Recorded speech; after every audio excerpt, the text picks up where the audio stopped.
Olá, tudo bem com você? Estamos mais uma vez nesse estúdio lindo, maravilhoso também. E hoje o nosso convidado mais que especial é o professor Leandro Vieira. Ele é advogado, faixa preta em jiu-jitsu e neuroeducador. E ele tem um carinho muito especial pelas pessoas que têm o autismo. Hoje o professor Leandro vai trazer muitas novidades para a gente sobre a atualidade dessa, digamos, Desse transtorno. deste transtorno. É isso aí. Seja muito bem-vindo, professor Leandro, e obrigado pelo aceite do convite. Obrigado, Raquel, pela oportunidade. Boa noite a todos que estão nos assistindo. Prazer estar aqui falando de um tema que venho me dedicando aí ao longo de 4 anos, desde que eu recebi a minha faixa preta. E não digo que eu estou fazendo transição de carreira, que eu continuo advogado, mas eu venho de uma família de professores. Então, eu também fui professor universitário no curso de Direito, da FURB e da Unicel. Mas hoje eu estou atuando como professor particular para pais e filhos de famílias atípicas na modalidade que eu escolhi como meu esporte, que é o jiu-jitsu. Então é um prazer poder estar aqui, falar para vocês um pouquinho dessa história, dessa caminhada e poder auxiliar aí quem está nos ouvindo, né, que certamente tem dúvidas. É um tema que o diagnóstico de autismo cresceu na última década 500%. Então, nós não estamos falando de um número pequeno, né? Em 2023, o CDC americano concluiu que 1 a cada 36 crianças está dentro do espectro autista. E ano passado, 2024, a Universidade de Passo Fundo, no Rio Grande do Sul, fez uma pesquisa bem grande, foi divulgada no final do ano, acho que em dezembro, e concluiu que no Brasil, 1 a cada 30 crianças está dentro do espectro. Então, é uma situação alarmante, né? O aumento do índice de diagnósticos, preocupante em termos de política pública e preocupante também na questão da saúde da família, porque você não vê que só o autista sofre, mas a família toda, né, precisa de amparo. Então, muito bom estar aqui, poder falar sobre isso. Nós é que agradecemos, até porque é muito provável que se essa taxa, esse índice, ele é tão alto, né? Uma criança de cada 30 crianças, uma provavelmente tem o autismo. Então, é bem provável que uma criança próxima a nós. Ou na família, ou próximo, né? Ou na sala do seu filho, com certeza. Você tem filho, Raquel? Tenho um filho de 14 anos. Né? Então, talvez já teve, ou tem esse ano, né? Tenha uma pessoa dentro do espectro autista. Por que chama espectro? Primeiro eu quero falar sobre o nome autismo, né? Certo. Por que recebe esse nome? Eu não sou médico, mas como professor de educação física, e eu tenho licenciatura em educação física, então eu lido com a educação básica, eu posso falar sobre o tema, né? E o professor da escola que está nos assistindo, ele sabe que ele é o primeiro a detectar sinais de autismo. E ele tem o papel de chamar a família, conversar com a família, né, ou a coordenação pedagógica, ou o próprio professor, e recomendar a investigação para diagnóstico ou não, né? Enfim, mas para fazer o rastreio. Parecer 50 do Conselho Nacional de Educação, que foi homologado pelo MEC ano passado, determinou que, finalmente, agora é obrigatório, havendo sinais de autismo, tem que haver o PEI, que é o Plano de Ensino Individualizado. Então, todas as escolas são obrigadas a, detectando sinais de autismo, chamar a família, elaborar o PEI. Então, o que é o Plano de Ensino Individualizado? O Plano Educacional Individualizado, ele vai trabalhar todas as ementas, os conteúdos programáticos das matérias, com a especificidade que aquele aluno precisa. Então, eu vou trabalhar a individualidade. O ideal é que todos os alunos tivessem um tratamento assim. Mas para equilibrar a balança, como há prejuízo de aprendizagem do autista, se faz dessa maneira. Então, veio essa norma, esse parecer 50, e determinou que tem que acontecer. As escolas públicas já vinham fazendo isso. A grande questão é que as escolas particulares, eu aqui como advogado já atuei contra uma escola particular no município de Itajaí, que se negava a elaborar o PEI, que negava o diagnóstico, e não chamava a família para conversar a respeito de autismo. Fui para a reunião com essa escola, recalcitrantes, dizendo, não é isso, é outra coisa, é desobediência, queriam aplicar pena disciplinar ao aluno. Veja só que absurdo. Né? Então, juridicamente, quando nós apresentamos o laudo, mudou tudo. Mas não era, desde 2014 havia uma instrução normativa do MEC dizendo que não era exigível o laudo. Bastava que o professor percebesse uma diferença. Porém, muitas escolas não cumpriam. Aí agora, a partir do ano passado, norma absoluta. Tem que fazer o plano de ensino individualizado. E isso na prática abrange também a questão do professor adicional, um auxiliar na sala? Então, o PAP, né, que é o professor de apoio pedagógico, né, o professor auxiliar, ele já está garantido lá na lei Berenice Piana, né, e na lei de inclusão, que tem que assessorar o autista, assim como o PCD, assim como outras deficiências. Né? E nós estamos falando do autismo, eu ia falar do nome e acabei fugindo, mas falando do autismo, o que é, por que o termo vem autismo? Vem do auto. Então eu tenho o meu mundo. Então o autista é que ele pensa diferente. A psiquiatria considera que há uma quebra de consciência, mas a sociologia e outras áreas, né, da saúde entendem que isso é só uma neurodivergência, é uma maneira diferente de pensar. E é claro que aí nesse contexto a gente precisa falar do quê? Falando já do professor auxiliar. Quem precisa do professor auxiliar? Existem níveis de autismo. Então você pode, por exemplo, vamos falar aqui do recém-empossado presidente dos Estados Unidos, que chamou o Elon Musk para participar, né, do governo. Elon Musk falou publicamente que tem o diagnóstico de autismo tardio. Então todos os autistas são gênios. Não, isso é um mito. Depois nós vamos falar sobre outros mitos, mas o principal é esse. Autismo é sofrimento. Autismo não é, oba, eu tenho um laudo, vou ganhar isenções, vou poder ir no cinema de graça, vou poder entrar no Beto Carreiro de graça. Não é isso. Se nós tratarmos dessa forma, vamos tratar de uma maneira leviana o autismo. O autismo, ele tem, como é espectro, é como se fosse assim, né, num círculo ou num arco-íris, eu posso gravitar entre vários sintomas. Isso pode ser mais grave, menos grave. Antigamente se chamava de Asperger, hoje não se fala mais isso. É o nível 1 de autismo, onde eu tenho necessidade de algum apoio. Nível 2, eu tenho um apoio significativo, né? E nível 3 eu preciso de muito apoio. Apoio é esse professor auxiliar ou alguém da família. Então, dentro da escola, a escola baseada, lastreada no laudo médico, vai poder identificar quem realmente precisa do professor auxiliar. Todo nível 3 precisa? Sim. Nível 2 também. E não dá para dividir professor. Parece que tem uma proposta aí do governo agora para economizar dinheiro e pegar um professor auxiliar para 2 ou 3 autistas quando são de nível 2 ou 3. É impossível. É impossível. Porque quando um autista de nível 2 ou 3 ele tem um comportamento disruptivo, às vezes há necessidade, inclusive, de fazer contenção.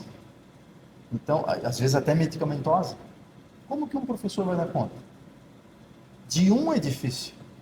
Imagina demais. Né? O de nível 1 é mais tranquilo, mas ele sofre internamente. É tranquilo para os que estão à sua volta do nível 1, que ele não depende tanto. Mas internamente ele sofre.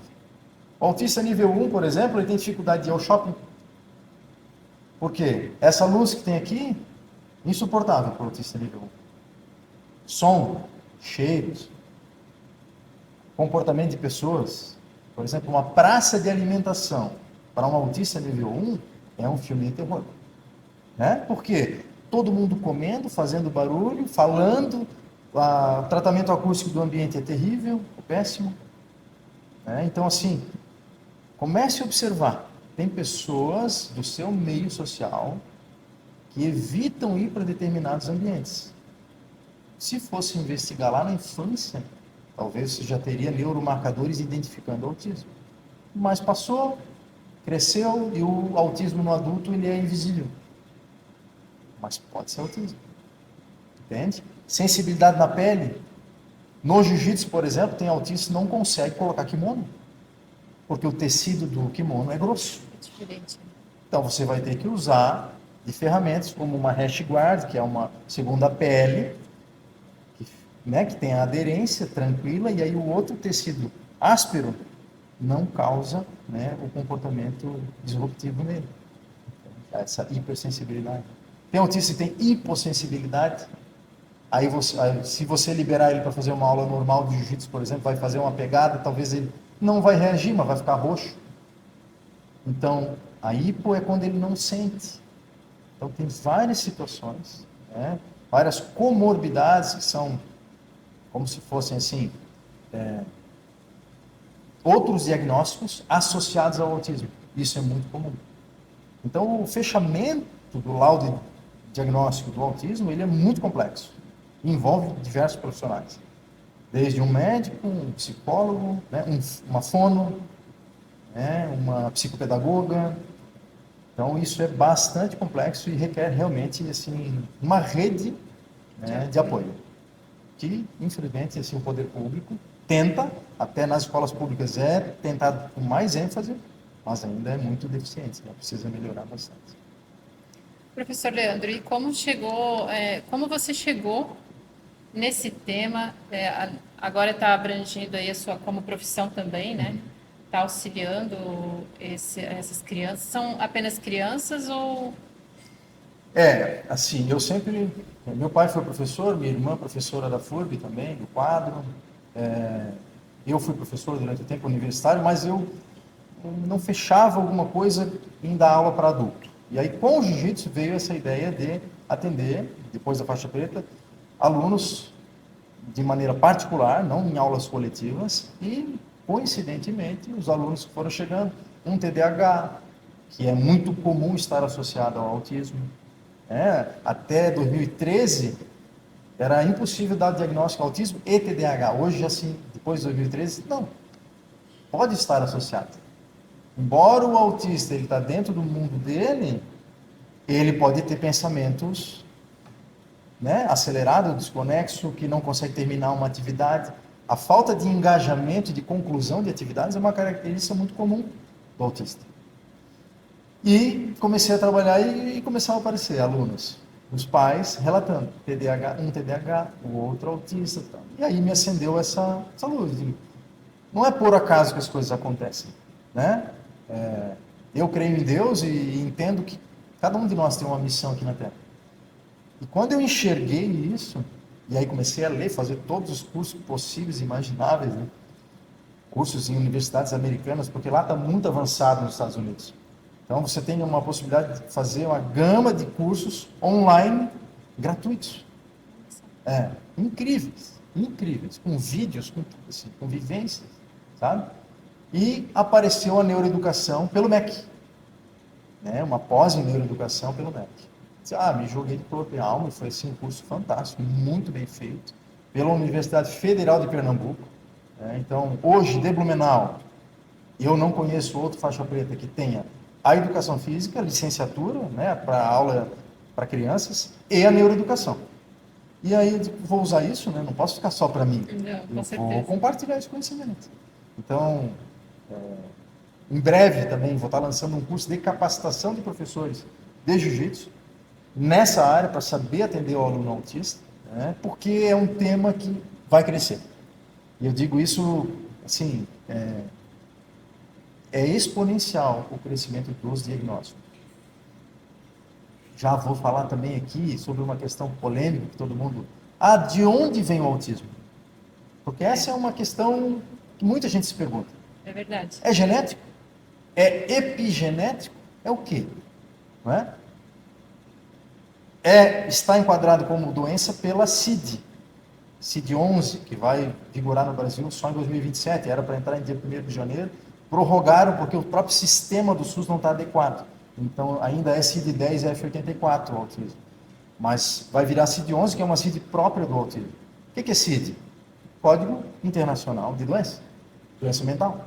Então, se formos olhar pela psiquiatria, é doença mental. Mas existe um outro documento que o Brasil ainda não assinou tratado internacional validando, mas que é usado para os diagnósticos, que é o DSM, que é o diagnóstico de saúde mental, né, lá dos Estados Unidos.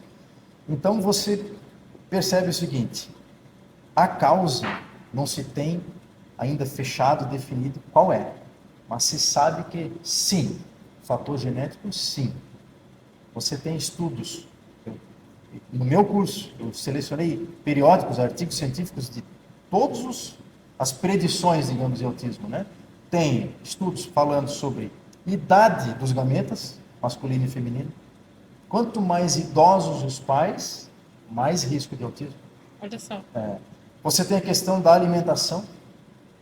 Eles fizeram exames em cordões umbilicais, o sangue do cordão umbilical, e conseguiram fazer o rastreio, a questão dos ácidos graxos, dos disruptivos endócrinos. Por exemplo, flúor e a água que a gente bebe. Dentro da água tem flúor e tem cloro, né? Panelas de alumínio. Os ultraprocessados que a gente consome. Isso tudo é disruptor endócrino. Até pra gente, mulher, que faz os tratamentos estéticos e injeta sempre alguma coisa, ou botox, ou algo nesse sentido, progressiva no cabelo, isso também pode... Pode, né? A questão da privação do sono. Tem estudos que levantaram os dados dos pais de autistas, e aí eles ficam investigando durante muito tempo.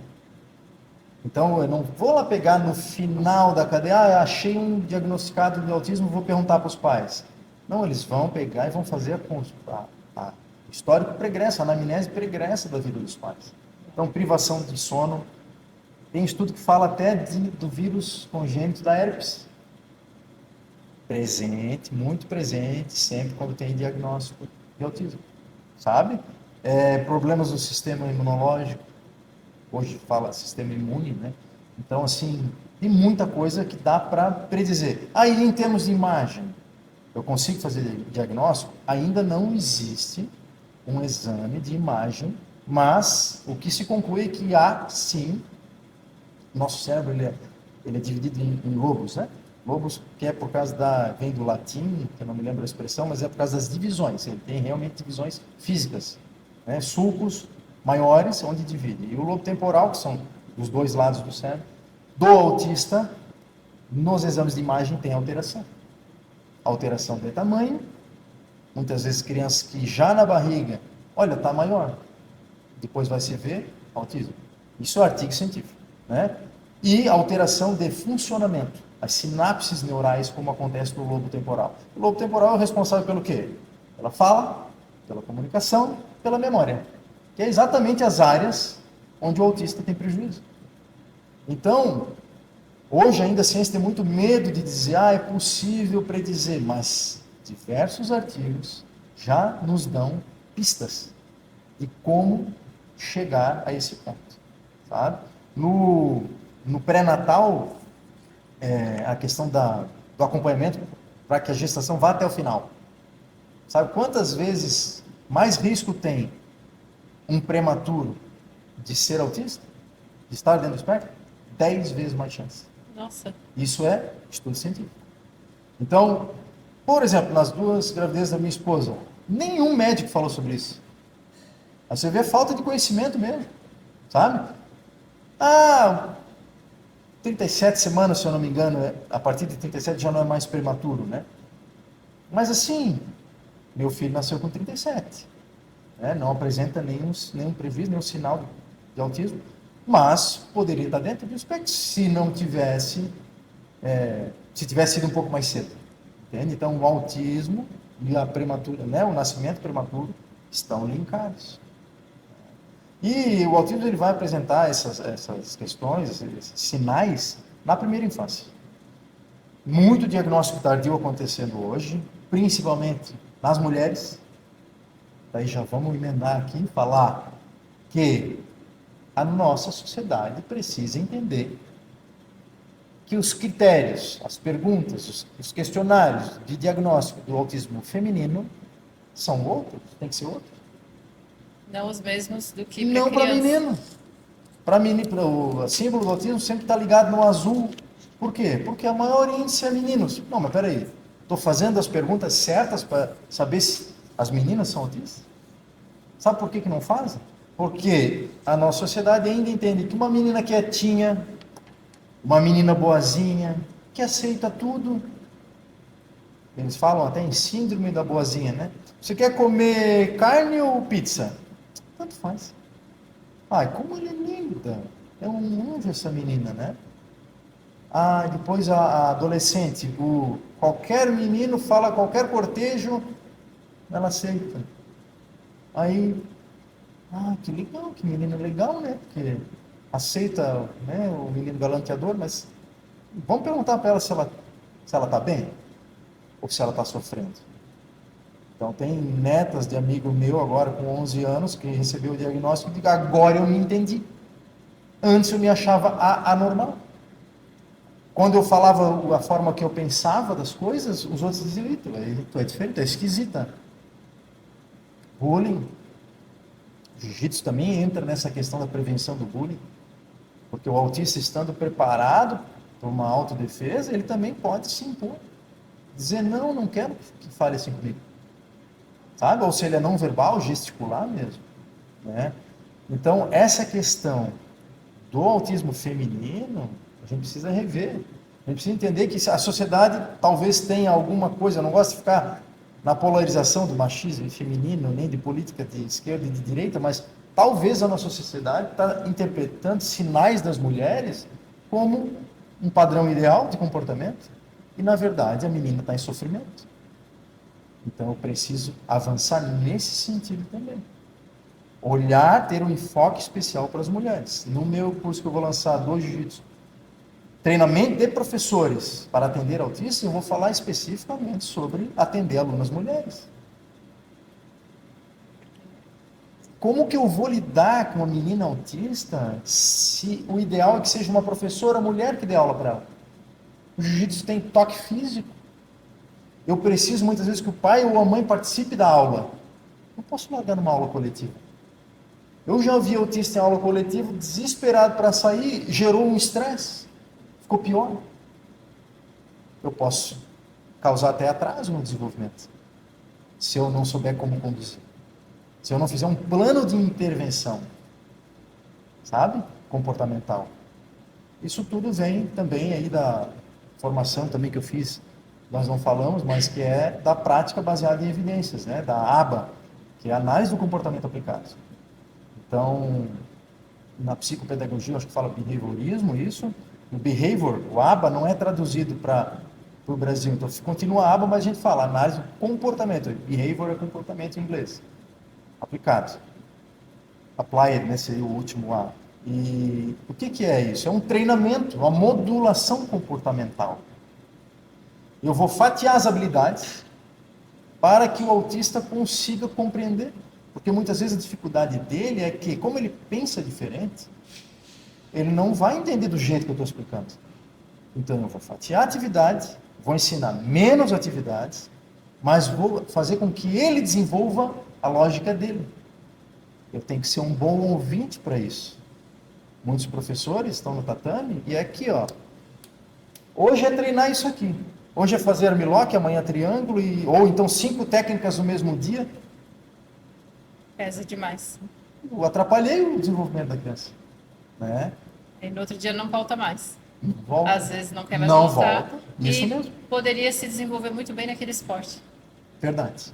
E tem autistas, hoje, campeões, né? Porque, como o autista, ele normalmente tem hiperfoco em alguma coisa, e o hiperfoco, ele pode ser, esses dias eu vi um menino que ele imitava aquela estátua da Columbia Pictures, sabe?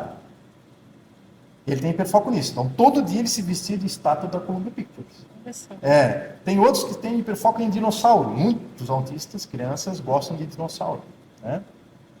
O autista, de modo geral, vou falar aqui da infância, ele evita o contato social e gosta dos brinquedos. Brinquedos que giram, brinquedos que interagem ele mais do que um adulto, mais do que outra criança também. Inclusive, existe uma tecnologia de avaliação que chama eye tracking, né? Eu escaneio para onde a criança está olhando. Fazem por meses isso. Se eu não me engano, é até os 36 meses. Dos 16 ou 18 até os 36. E existe já um aparelho, já tipo um computador, um laptop já autorizado pela FDA americana, né? Não veio para o Brasil aí essa tecnologia ainda. Mas faz o rastreio ocular para ver se, acho que em 15 minutos, para onde a pupila virou, para onde ele interagiu mais, se forem pessoas ou se forem objetos. Olha só. Então, bebê, neném, E já se acende um alerta ali que é um provável... não é diagnóstico, é rastreio. É rastreio. Então, eu dou sinais de que alguma coisa eu preciso ficar atento. Então, eu tenho lá os neuromarcadores, né, que é desde motores, 3 meses sustenta pescoço, 6 meses senta, 9 meses engatinha, 1 ano fica de pé. Não atingiu essas metas, acende a luz, o alerta. Né? Tem médico, pediatra que diz assim, cada criança tem seu tempo. Não, não é seu tempo. Existe um padrão de desenvolvimento típico. Por isso que se fala típico ou atípico. Então, se eu não atingir essas metas, eu preciso observar mais de perto. De fala, quantidade de palavras a cada tantos meses. Né? Se a criança não articula a quantidade de palavras nos neuromarcadores determinados ali, também tem que consultar uma fono, né? Um neuropediatra para fazer as avaliações. Quanto mais precoce, mais cedo eu fizer a intervenção, mais qualidade de vida eu vou entregar para o autista. Porque eu consigo fazer da intervenção comportamental mais cedo, ela vai ser mais eficiente. Quem aprende melhor? O adulto, o idoso ou a criança? A criança. Né? A criança. E sensacional, até porque se a criança, o indivíduo, está nesse mundo muito interno e não faz essa socialização, pode também depois despender ou migrar para uma possível depressão também, né? Porque ele não consegue se expressar. Muito comuns, sabe? Então existe o que a gente chama de alexitimia, que é, ele não demonstra empatia, não demonstra emoção. Ele sente tudo, só que ele não sabe fazer a comunicação. Ele não consegue espelhar isso. Um dos exercícios que se faz de rastreio também é, a criança ela consegue fazer brincadeiras de imitação? Se ela não consegue fazer brincadeiras de imitação, muito provavelmente, se eu fizer uma investigação a fundo, autismo. Porque a imitação é normal. Você vê assim, toda criança, né, meus filhos, assistiam um filme, ele virava o personagem. Então, o Joaquim mesmo, ele tinha fantasia de todos os heróis, porque ele queria ser aquele. Isso é altamente positivo. A criança que não faz isso, ela não consegue imitar. Ela cria as próprias brincadeiras. Opa, sendo alerta. Eu queria falar aqui de 2 coisas, antes da gente ir para o próximo tema. Então, os brasileiros são fantásticos nessa área do autismo. Nós temos lá nos Estados Unidos, né? Eu até anotei aqui para não errar, Alison Muotri, que é um neurocientista da Universidade de San Diego, na Califórnia, e o professor, psicólogo, Amy Klein, que é da Marcus Autism Center de Atlanta, na Geórgia, que são 2 feras, assim, com estudos. Né? Esse Amy Klein, inclusive, foi o que desenvolveu, ele, a equipe dele toda, essa questão do eye tracking, para diagnóstico precoce. Né? Não diagnóstico, rastreio precoce. E o neurocientista aqui, o Alison Muotri, é um outro fantástico também, com laboratórios lá, né? A questão dos exames. Ele também, se eu não me engano, fez essa análise do sangue do cordão umbilical, enfim. Não se tem hoje medicação para tratar autismo. O que existe na área médica, medicações para tratar as comorbidades associadas ao autismo. Então, a criança tem TDAH, toma o Ritalina, uma medicação para tentar focar o pensamento. Né? Existe a aromaterapia, que é a questão dos óleos essenciais. Né? O alecrim é um potencializador do foco. Então, isso, ou você pega a planta, faz chá, ou o óleo essencial, né, e usa de gotinha em difusor. Né?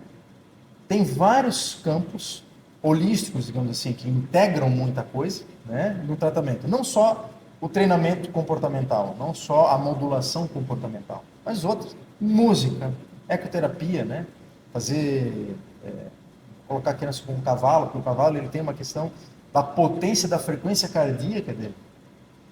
O cavalo ele consegue perceber se uma pessoa é boa ou má. Você já viu isso? É incrível. Então, assim, como o autista é muito puro, pode ver. Você vai se relacionar com alguém, seja nível 1 ao 3, vai ser um relacionamento sincero. Vai ser um amor sincero, uma demonstração de afeto sincero. Às vezes não quer toque, mas ele te ama. E ele mostra isso sem máscaras, que os típicos muitas vezes usam. Né? Então, eu tenho um amigo que é autista, família, filhos autistas, é um amigo que eu posso confiar. Se eu precisar dele de madrugada, vai me ajudar. Eu sei quem é. Né? E talvez o típico, não, vai agir só por interesse. Né? O conceito de neurodiversidade, ele apareceu, esse nome, neurodiversidade, está muito na moda, né? Ele apareceu em 98, com a Judy Singer, que é uma socióloga autista australiana, na tese de doutorado dela. E aí ele entrou nas legislações de cada país, né? No Brasil, aqui a lei Berenice Piana, que é uma senhora do Paraná. O Paraná é muito mais avançado que Santa Catarina na questão do tratamento do autismo. Tá? Existe assim, até convênio. Eu fiz um curso pela Florida Tech, que é uma universidade americana, gratuito, através do governo do estado do Paraná. Então o investimento lá é gigante. E a Berenice Piana, ela é do Paraná, né? Acho que é do município de Dois Vizinhos, e o filho caçula dela era autista. Então houve um movimento, sempre um movimento social primeiro, para depois vir uma lei. Né? A lei é de 2012, a lei da Política Nacional, né, do Autismo. Depois veio também a lei da inclusão, né, o Estatuto da Pessoa com Deficiência. Ah, mas não é uma deficiência. Não, não é física, mas eu tenho um transtorno de neurodesenvolvimento, onde eu tenho prejuízo. Então, ou eu tenho prejuízo na comunicação, na linguagem, na fala, pode ser funcional ou não, pode ser não verbal. Ou eu tenho prejuízo na interação social, isso vai me dificultar de arrumar um emprego, né, de conseguir uma vaga em alguma atividade coletiva. Né? Ou eu posso ter prejuízos, por exemplo, de aprendizado sozinho. Ou eu posso ter prejuízo de relacionamento ambiental, as pessoas acharem ele é diferente, eu vou excluir. Então o autismo, lembrando, reforçando isso, né? A gente fala muito da palavra de reforçar, de reforçadores no autismo. Reforçar um comportamento positivo e ignorar programado de um comportamento que é só para chamar atenção. Né? Reforçando o autismo traz sofrimento, traz prejuízo. Né? Daí entra a questão dos mitos. Não é vantagem. Não posso caçar um laudo para ter vantagem fiscal, por exemplo. Porque a gente sabe, tem isenção de IPVA, de INPI, tem um projeto de lei para isenção de imposto de renda, né? Tem os acessos gratuitos à cultura, mas isso é só para equilibrar a balança, para compensar um prejuízo. E essas crianças que são bem mais agitadas e agressivas também, essa seria o nível 3? Então, o nível 3 tem a ver com a autonomia que ela tem para fazer as atividades diárias, ou não. Se ela precisa de suporte ou não. Tem autista nível 3 que você precisa ficar 100% do dia atento a ele, cuidando dele. Tanto num comportamento, pode haver um comportamento autolesivo, né? E o jiu-jitsu pode ajudar nisso, porque o jiu-jitsu vem como uma terapia funcional de mostrar para ele o teu corpo não é para ser agredido, é para ser protegido. E aí entra uma outra questão. Muito autista é vítima de abuso. Muito. Por quê? Porque é o tímido, é o quietinho. Né? Ou de abuso físico, de agressão física. A gente tem vídeos aí na internet circulando de a professora não entende o que é e contém de maneira agressiva, bate. Sabe? Absurdo. O próprio professor. Professores, tá? Direto a gente vê denúncias aí, né? Então, assim, o que falta? Falta capacitação desse professor. Falta nós fazermos debates públicos como esse aqui, ampliar esse debate aqui, para eu conseguir identificar. Eu te relatei antes, né? Até 1980, o autista ele entrava no manicômio, ele era abandonado em instituições manicomiais. Então, por quê? Porque o autista pode ou não ter deficiência intelectual. Tinha deficiência intelectual, empurrava, família abandonava em manicômio. Tinha autistas que nunca mais viram seus pais. Isso é muito triste, sabe? É uma realidade próxima da gente aqui. A gente não está falando de tantos anos Não atrás. estamos falando de muitas décadas, né? E se em 1980, com a visita do Basaglia aqui no Brasil, que foi um italiano que começou esse movimento em 78 na Itália, né? E veio e começou a agitar isso aqui no Brasil, em plena ditadura militar, só em 2003 é que nós tivemos uma lei determinando o fechamento dos manicômios. Então faz 20 anos só. E a gente sabe que em alguns lugares ainda existe internação forçada, tratamento manicomial, e se você for investigar a fundo, é só autista. Sabe? É muito triste isso. É uma realidade que a gente precisa enfrentar. Né? Eu queria falar sobre a rede terapêutica e a importância do tripé dos profissionais da área da saúde, da área da educação e da família. Por quê? Não adianta, e é isso eu quero abordar bastante, né, no meu curso e no projeto social que eu comentei contigo que a gente vai começar, né? Não adianta eu trazer o aluno para dentro do tatame ou lá na sala de aula, na educação básica, e trabalhar bem a questão da individualização, de como explicar para ele as coisas, se eu não capacitar os pais. Porque os pais, muitas vezes, por falta de conhecimento, vão fazer o que eles sabem, o que eles acham que funciona. Por sua vez, também os profissionais da educação e da saúde precisam ouvir os pais, porque os pais conhecem o filho. E eles é que vão dar a informação para eu fazer o planejamento. Então eles vão me dizer, olha, ele tem preferências por tal e tal coisa, por tais cores, por tais sons, por tais objetos, por tais cheiros. E eu preparo um ambiente inclusivo dessa maneira. Eu posso ter aqui, como nós temos aqui, um espaço em branco, e ali eu vou adequar para cada aluno. Claro que isso custa dinheiro. É claro que isso custa tempo e envolve mais profissionais. Mas nós temos que entender que abandonar essas pessoas não é a solução. Eu preciso explorar o potencial delas. E aí sim eu volto a lembrar. E se ali dentro tem um gênio? Como foi o Einstein, como é o Elon Musk, né, o Bill Gates. Eu vou me restringir a primeiro descobrir que é gênio para depois trabalhar, ou primeiro eu invisto na criança? E aí, se vier gênio, veio. Se não veio, é um ser humano. E é isso que importa. Que precisa de todo amor e amparo, né? Exatamente. Como todos nós, né? Todos nós, né? Mas, pelas dificuldades, digamos assim, muitas vezes, o professor, eu não vou fazer. Pô, mais uma coisa que eu tenho que aprender aqui, ótimo aprender. Fica aqui o convite. Me chamem lá no Jiu-Jitsu com propósito. Tá aqui, ó. Eu vou dizer para vocês onde estão os cursos gratuitos. Tanto da Florida Tech, quanto de outras universidades americanas, quanto do MEC. Me chamem. É um tema apaixonante. Eu sou apaixonado por esse tema. Né? Acho que talvez sou o único de Blumenau e provavelmente de Santa Catarina a tratar o jiu-jitsu para atípicos. Né?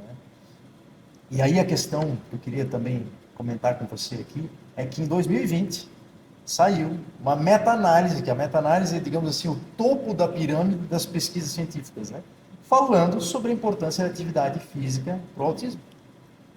Então, eu não posso só trabalhar comportamento se eu não mexer com o corpo dele, se eu não movimentar o corpo. Ora, a estereotipia, que são esses movimentos flapping de mãos, movimentos fixos, repetitivos que o autista tem, né? A ponta de pé, não é tudo corpo. As ecolalias, que são as falas repetitivas, isso tudo é usado pelo autista para se autorregular. Então, quando ele está numa situação de estresse ou incômoda, ele vai aumentar a estereotipia dele ou as ecolalias. Tudo é corpo.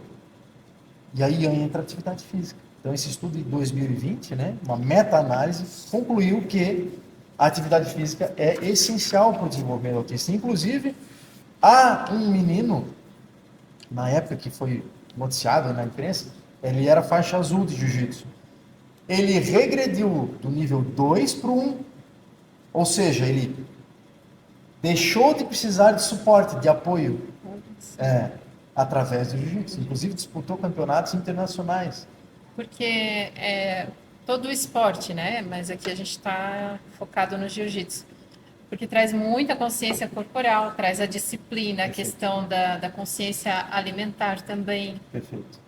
Cuidados com a rotina, inclusive do sono, que são aqueles rastreadores que se faz ajuda no diagnóstico, né? Isso. E aí, para o desempenho da atividade física, a gente precisa ter toda essa cadeia, esse ecossistema funcionando. A insônia se tocou num tema muito importante, assim. Bom, primeiro, todo mundo devia dormir cedo, né? Uhum. Nós estamos num mundo, faço um apelo aqui, desliguem os celulares a partir das 9 da noite, desliguem telas a partir das 9 da noite. Nós deveríamos dormir às 9 da noite e acordar às 5 da manhã. Sabe aquela coisa do rural, dos nossos avós? Isso era o certo. Isso chama-se ciclo circadiano. Então, como professor de educação física, eu faço isso, implementei isso lá em casa. A Alexa dá a palavra final. 9 da noite, todo dia, está na hora de dormir. E acabou. Por quê? Porque se eu ficar ligado com alguma coisa luminosa, em especial essa luz azul, né, ou a luz branca, enfim, o meu cérebro vai achar que é dia, ele acha que é o sol isso. E vai me dar uma série de problemas na questão de produção hormonal. Ao invés de eu ter a melanina, serotonina, eu vou ter o quê? Vou ter o hormônio estressor, que é o cortisol. Quando eu não devia ter. Eu devia ter sono, alegria, outros hormônios. O cortisol tem que servir para mim numa situação de risco, de luta ou fuga. Né? Mas não, eu estou produzindo cortisol o tempo inteiro, estresse o tempo inteiro, vendo notícia ruim o tempo inteiro. Os nossos hábitos estão destruindo a nossa saúde. Não é só na comida, é o hábito também. Aquilo que a gente consome pelos olhos, pelo ouvir. Você pergunta para o adolescente que música que ele gosta, tirando lá em casa, né? Lá em casa eu ensinei direitinho, a minha filha ouve MPB, música clássica, né? Fico super feliz com isso. Mas se você perguntar para a maioria, vai dizer o quê? Eu gosto do batidão do funk, ou eu gosto da choradeira do sertanejo. Desculpe quem gosta de sertanejo, mas deprime, entende? E é muito comum o autista trazer isso como o quê? Não só depressão, não só alexithymia, né? Ele traz, existe um termo, eu não sou médico, né? Mas que é a distimia, é a doença do mau humor, eles chamam. Ele é grosso, mal-humorado. O autista ele já tem por natureza ser bem direto, né? A fala dele é pré-frontal, então ele vai falar aquilo que não vai mascarar, não vai. Mas muitas vezes o que vai acontecer? Isso vai ter mais ênfase. E aí todo o comportamento familiar, se ele não estiver adequado, vai agravar a situação. E prejuízo para todos, não só para o autista, para a família do autista também. Agora eu fico pensando, eu sempre penso em mães solteiras, ou até pais também, que às vezes cuidam sozinhos dos seus filhos, né? O casamento se rompe. E qual que é o amparo legal disso, professor? A gente pode entrar um pouquinho nessa... Claro, nas leis. Nas leis, para a gente entender a pessoa que está passando por uma situação dessa, ou quem é casado, quem não é, quem cuida sozinho dos filhos, mas precisa de um aporte, o governo... Até que ponto pode se procurar um tratamento pelo SUS, ou essa questão legal também de receber algum benefício, algum auxílio, aquela questão de renovar o diagnóstico, isso, né? Uhum.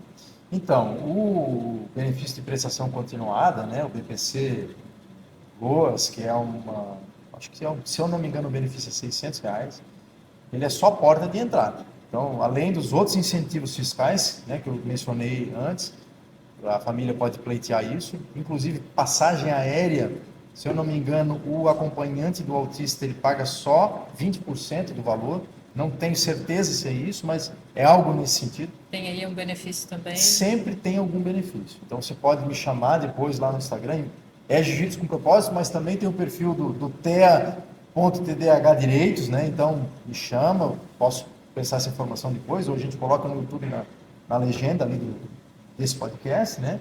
Mas o mais importante que eu queria trazer para vocês aqui, uma informação, inclusive foi notícia hoje, o Ministério Público do Estado precisou entrar em ação para dizer para uma escola, que eu não vou dizer qual é e nem que município é, mas que ela não poderia exigir a renovação do laudo de autismo.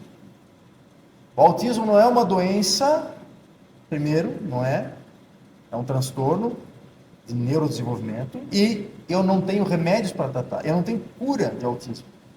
Então por que eu tenho que renovar se uma vez que eu tive o laudo? O laudo ele não é dado por um profissional só, ele é dado por um conjunto de profissionais.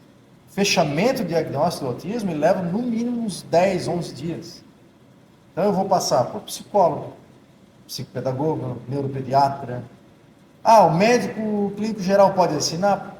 Pode, porque a lei não exige a qualificação do médico. Qual é a especialidade dele? Mas se você for procurar o médico clínico geral, ele vai dizer que ele não sabe fazer diagnóstico. Então vai ter que procurar ou um neurologista, ou um psiquiatra, um neuropediatra, enfim, né?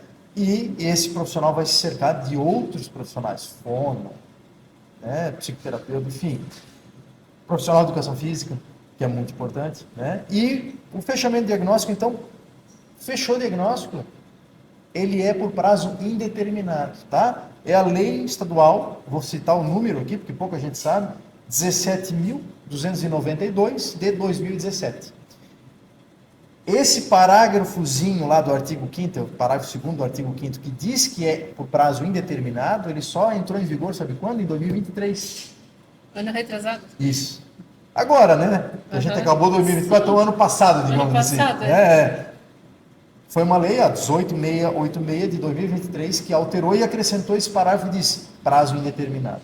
Então, o que acontece? Muitas vezes as pessoas nem souberam disso. Nem a família, nem a escola, e estão exigindo laudo, renovação de laudo. Não precisa. Tá falando o advogado agora aqui.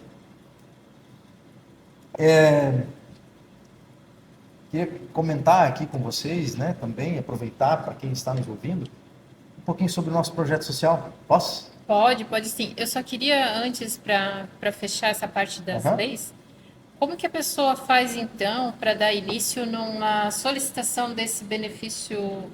É uma pensão? O primeiro caminho é ter o diagnóstico. Então, se é uma pessoa carente, que não tem condições de ir no médico particular, tem que ir no postinho de saúde e começar a marcar consulta para fazer o diagnóstico.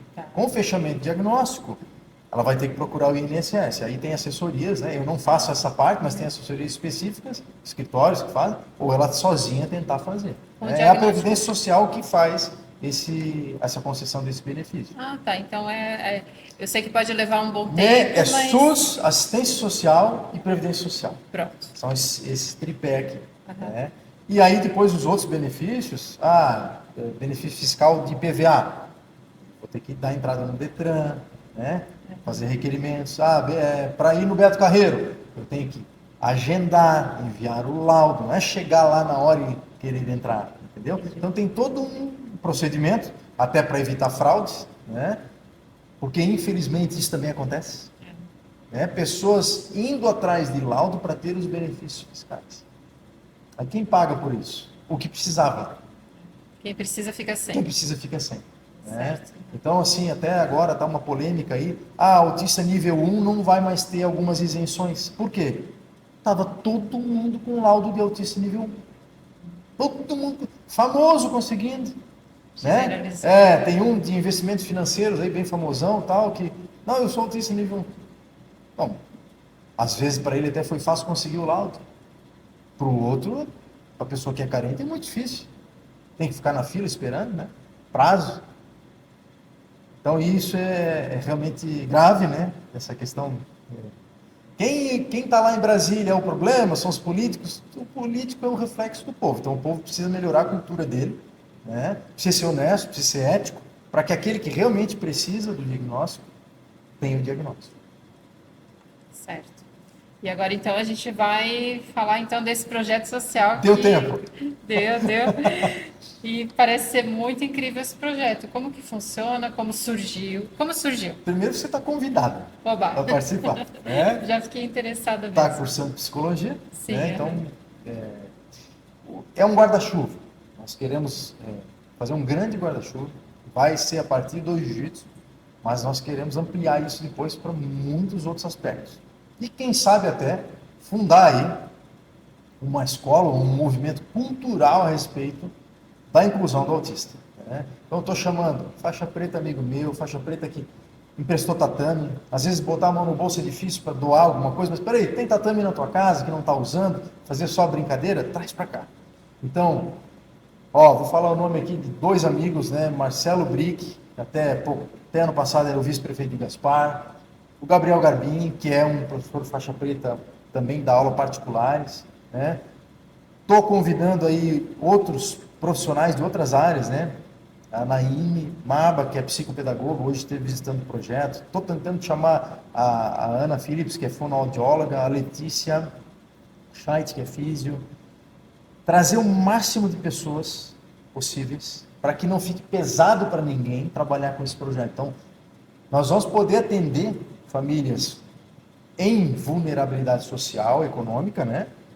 Não, esse projeto não é para roubar alunos de outras academias, que fique bem claro, porque muitas vezes, projeto social está tirando aluno meu. Não, a gente quer evitar que você fique com aquele bolsista que está pesado para ti, para as outras academias. Está pesado da bolsa para aquele aluno.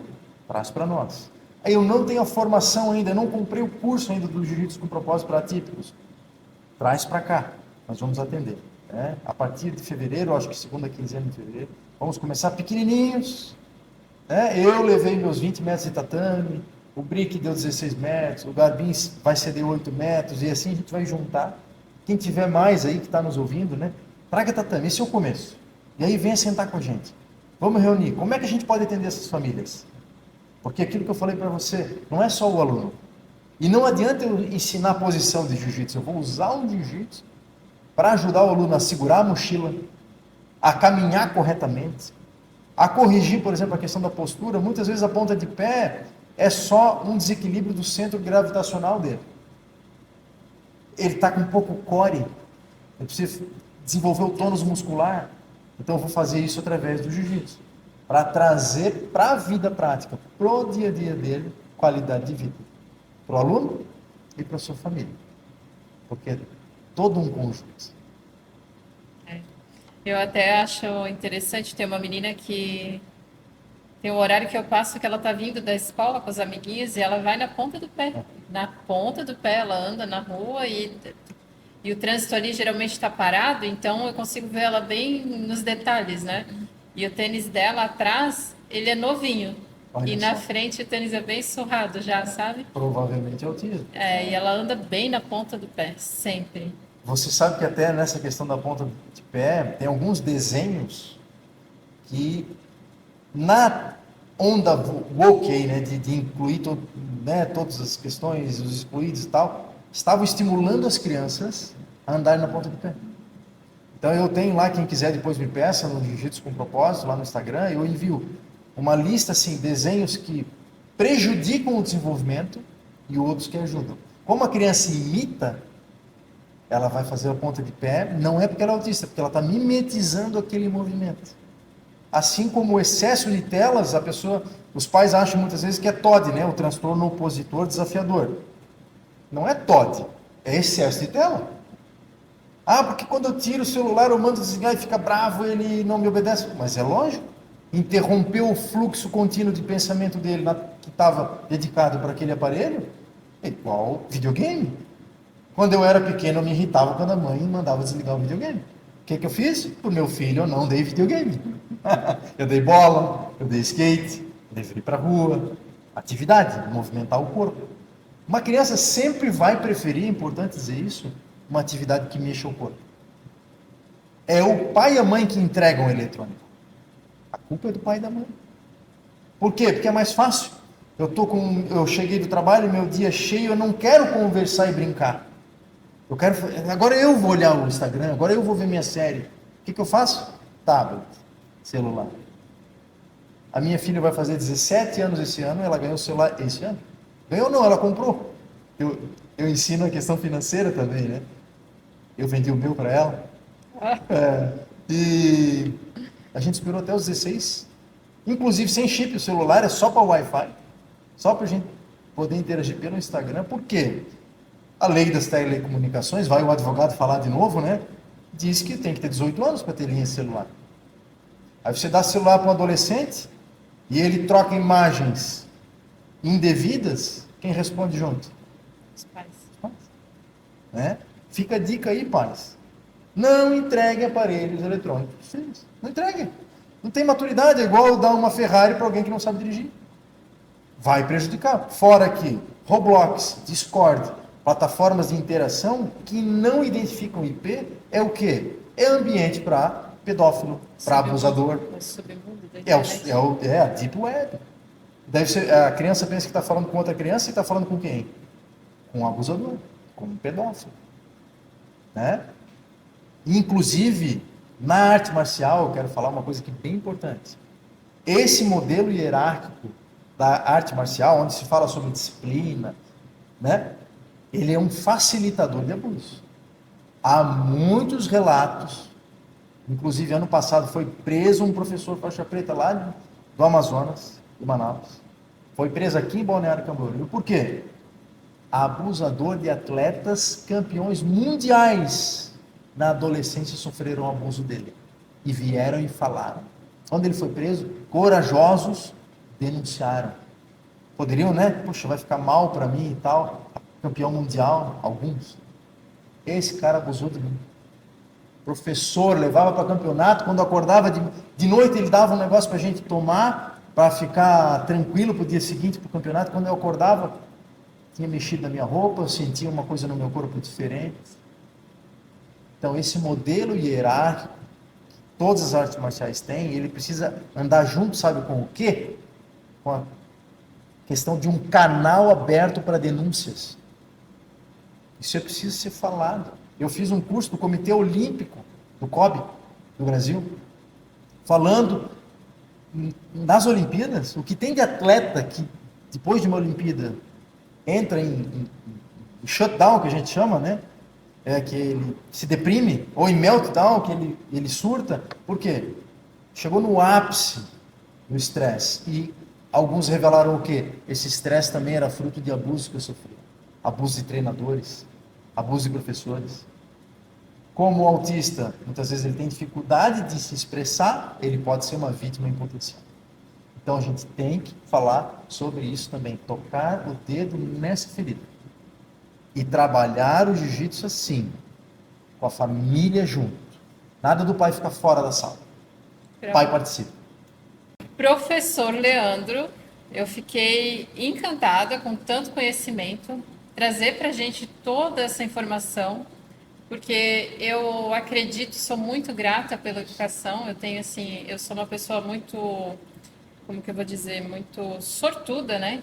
De estar agora continuando meus estudos, mas ter conversado com você e ver todo esse seu carinho por trazer esse conhecimento, essa consciência, e ainda por cima, professor de direito também, professor de jiu-jitsu e agora neuroeducador, trazendo tanta informação e clareza para nós pais, para nós seres humanos, para a gente melhorar a qualidade de vida das pessoas. Eu tenho muita alegria mesmo de estar aqui nesse momento contigo hoje e espero que a gente possa fazer daqui a um tempo um novo podcast, porque é sempre uma atualização de informações, né? Todo dia. E principalmente também para trazer as informações do projeto, que é um projeto muito lindo, que eu sei que vai dar muito certo, já deu certo, né? Agora é só realmente fazer o movimento. Então, gratidão por ter vindo até aqui hoje. Obrigado pela oportunidade, obrigado a você que assistiu. Beijo para minha família que está em casa e vamos voltar aqui. Tá certo. Então, pessoal, para quem precisar falar com o professor Leandro, quiser saber do projeto, do Jiu-Jitsu com propósito e também das leis, pegar informações com ele referente, para ele dar esse direcionamento, inclusive dos cursos gratuitos, isso, né, professor? Isso. Para os pais que precisam aí também fazer esse movimento de atualização, para lidar melhor com seus familiares, entre em contato, a gente vai deixar na descrição todos os canais de comunicação com o professor Leandro. Inclusive o local do projeto social eu vou divulgar, ainda não divulguei, vou divulgar lá no perfil. Sigam lá, Jiu-Jitsu com Propósito, no Instagram, tá bom? Parabéns, professor. Obrigada. Muito tá? obrigado. É isso aí.